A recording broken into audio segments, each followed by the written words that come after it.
गंगा माई की बेटियां में आ गया है बहुत ही धमाकेदार ट्विस्ट। जी हाँ, आप आने वाले ट्विस्ट में देखने वाले हैं कि यहाँ पर पूर्वी ने अपनी चाल चल दी है और यहाँ पर उसने कहा है कि मैं ये घर छोड़कर जा रही हूँ। वो पैक वैक करके सामान निकल ली होती है, लेकिन वहाँ दुर्गावती होती है तो यहाँ वो इसीलिए तो पूरा प्लान बनाती है। जी हाँ, यहाँ पर दुर्गावती के सामने अब नाटक करने लगती है और कहती है कि ये चाहती है कि मैं यहाँ से चली जाऊँ। इसने मुझे बच्चलन कहा और कहा कि मैं दूसरी औरत हूँ। जिसके बाद यहाँ पर अब गंगा माई को गुस्सा आ जाता है। वो स्नेहा का सामान पैक करके उसके सामने फेंकते हुए कहती है कि निकल जाओ इस घर से, वरना तो पूर्वी के साथ माफी मांगो अभी के अभी हमारे सामने।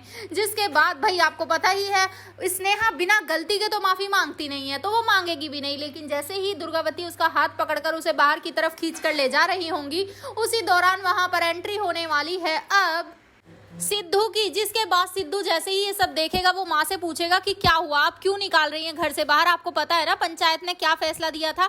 जिसके बाद वो कहती है कि हम पंचायत को अपने आप देख लेंगे, तुम बस इतना समझ लो ये लड़की इस घर में नहीं रह सकती। जिसके बाद यहाँ पर अब जो सिद्धू कहता है कि कुछ भी हो जाए लेकिन मेरी बीवी इस घर से नहीं जाएगी, फिर चाहे कुछ भी क्यों ना हो जाए। जिसके बाद यहाँ पर दुर्गावती बताएंगी कि क्या क्या हुआ। जहाँ पर अब जो सिद्धू है वो कहेगा कि मेरी बीवी कभी ऐसा कह ही नहीं सकती, मुझे पूरा विश्वास है वो इतनी गिरी है ही नहीं कि इतना गिरा हुआ बोल सके। जिसके बाद यहाँ पर अब जो पूर्वी है वो नाटक करने लगेगी कि हाँ मैं ही झूठ बोल रही हूँ, तुम्हें तो यही लगता है ना कि मैं ही झूठ बोलती हूँ, मैं ही गलत हूँ। तो यहाँ पर अब समझ जाएगा फिर अब सिद्धू की ये सब जानबूझकर नाटक कर रही है अब पूर्वी। इसी वजह से यहाँ पर वो अब खुद हाथ जोड़कर माफी मांगेगा और कहेगा कि ठीक है, अगर स्नेहा ने कुछ कहा है तो उसकी जगह मैं माफी मांगता हूँ। यहाँ पर अब बात यहीं खत्म हो जाएगी। लेकिन क्या अब यहाँ पर स्नेहा को बहुत ही ज्यादा गुस्सा आने वाला है कि उसने उसकी गलती पर मतलब बिना गलती के माफी मांग ली। आपको क्या लगता है? अपना एक्साइटेड आने वाले ट्विस्ट के लिए हमें कमेंट जरूर करें।